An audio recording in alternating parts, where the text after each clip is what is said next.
Well, a lot of Americans are getting creative to fight the rising cost of food. And this morning, the owners of Rent the Chicken have told Stephanie Valderrama their phones are ringing off the hook with people interested in renting a chicken. This is fascinating, Steph. Rent the Chicken. Yeah, it was the first time I'd ever heard of this service. So, I mean, I don't have to tell you guys, you know, the price of eggs has been rising for quite some time. Anyone that has been to the grocery store lately knows that. So we stumbled upon Rent the Chicken. I spoke with Homestead Jen, and I mean, she explains that the name pretty much explains their business model. They essentially set up a client with 2 hens, a coop, and feed for about $500, and you get to keep the chicken from the spring until the fall. And listen to this, the hens produce roughly about a dozen eggs a week. They don't ever have to even think about the price of eggs, and they don't have to worry if there's an egg shortage because they have their own supply right in their backyard. So I sort of want to break this down for you.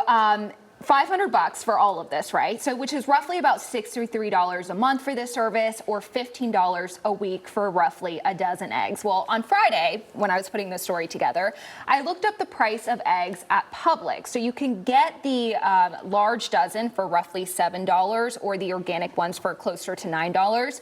Here with Rent the Chicken, the difference is that you could essentially adopt the chicken, so eventually you could make your investment back and then some. The problem here really lies in the fact that depending on where you live in South Florida, if you live within a city, like city limits, many cities in our area doesn't allow people to have backyard chickens. So then you run into, well, I can't even adopt or rent the chicken. All right. Well, you did talk to a woman in Port St. Lucie, and she's trying to change the ordinance. Yeah, so up in Port St. Lucie, this woman started this change.org petition that we also stumbled upon whenever we were putting this story together. And her name is Katie Whalen. She's hoping to build on this current moment right now of people sort of coming together wanting to change the ordinances in their city. And Whalen is actually calling on Port St. Lucie leaders to revisit that ordinance, which currently does ban them from having backyard chickens. But she does want them to do hens, not roosters, which is a big deal. And then, unfortunately, though, when we looked into this in the past, every time it seems to get brought up to Port St. Lucie city leaders, they kind of vote it down.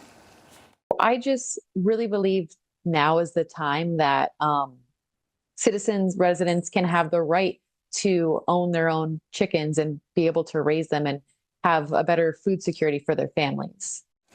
Yeah, so unfortunately, I reached out to the city, and they're once again standing firm against this movement. In this statement they sent to CBS 12, they basically said, with the growing Port St. Lucie population, raising chickens is not really compatible with the current city design. Now, we did speak with Katie. She did host a protest yesterday. She has another one coming up in a few weeks at the next city council meeting on March 24th at 5:30, hoping to continue building, on this momentum. But we have Charlotte joining us on the couch because she's actually the reason that we sort of stumbled upon this story and this movement and Rent the Chicken.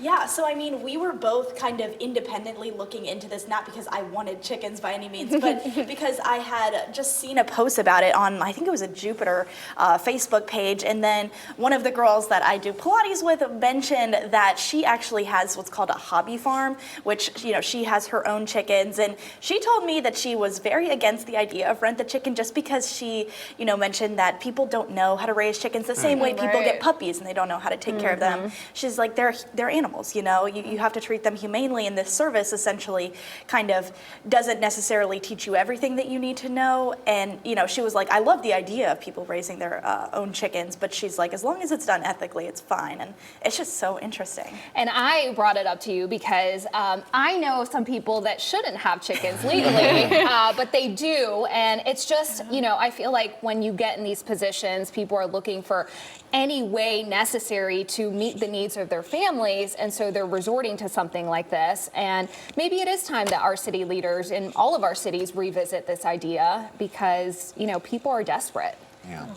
But then at the same time, everything's going up in cost, Yeah. right? So to feed these chickens, it's up in cost. The building materials to build a coop costing more money. So you got to go with this for a long time before you start saving money. Yeah. And by the time you do start saving the money, where are egg prices then? I mean, It's a lot to consider. It's, for sure.